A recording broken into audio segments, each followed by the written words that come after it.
In the meantime, when so many thousands of the people had gathered together that they were trampling one another, he began to say to his disciples first, "Beware of the leaven of the Pharisees, which is hypocrisy. Nothing is covered up that will not be revealed, or hidden that will not be known.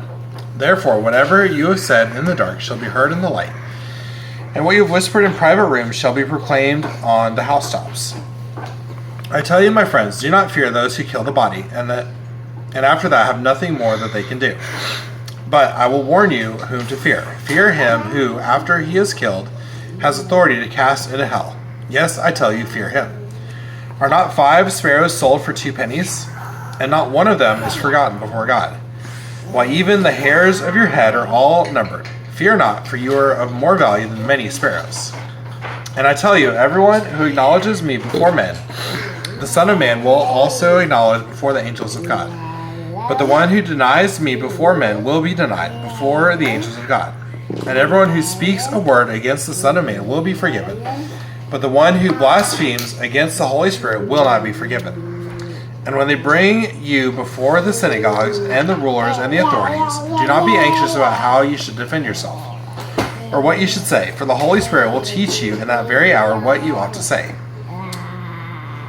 Someone in the crowd said to him, "Teacher, tell my brother to divide the inheritance with me."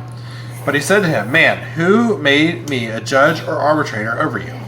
And he said to them, "Take care and be on your guard against all covetousness, for one's life does not consist of the abundance of his possessions."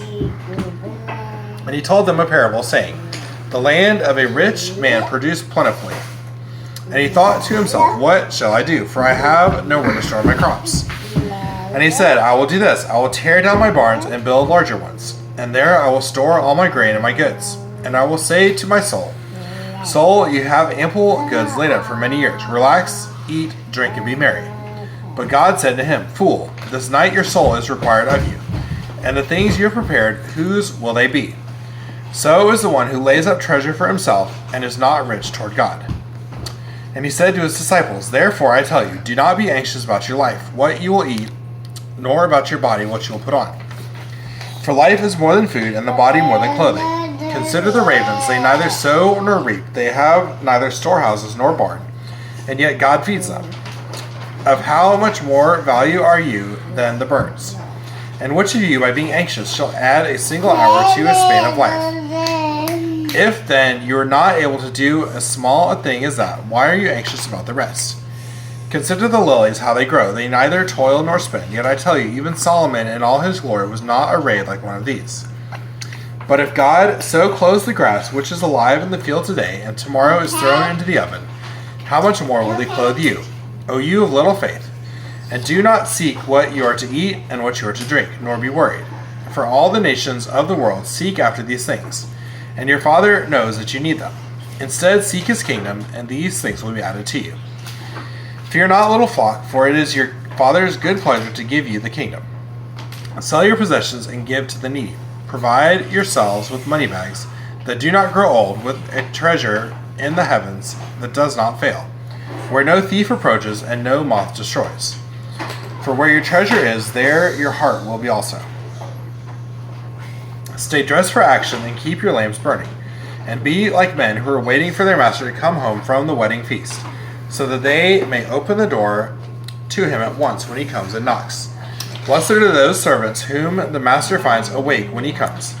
Truly I say to you, he will dress himself for service and have them recline at table, and he will come and serve them. If he comes in the second watch or in the third, and finds them awake, blessed are those servants. But know this, that if the master of the house had known at what hour the thief was coming, he would not have left his house to be broken into. And you also must be ready, for the Son of Man is coming at an hour you do not expect." Peter said, "Lord, are you telling this parable for us or for all?"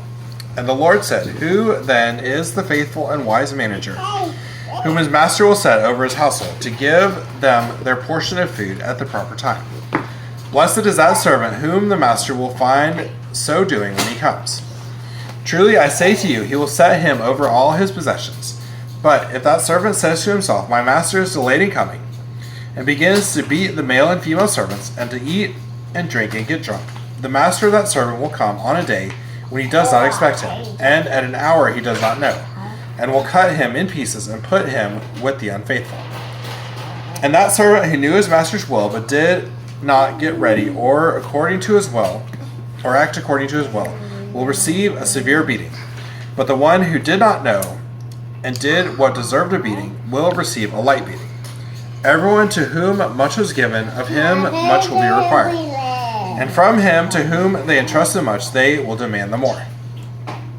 I came to cast fire on the earth, and would that it were already kindled. I have a baptism to be baptized with, and how great is my distress until it is accomplished. Do you think that I have come to give peace on earth?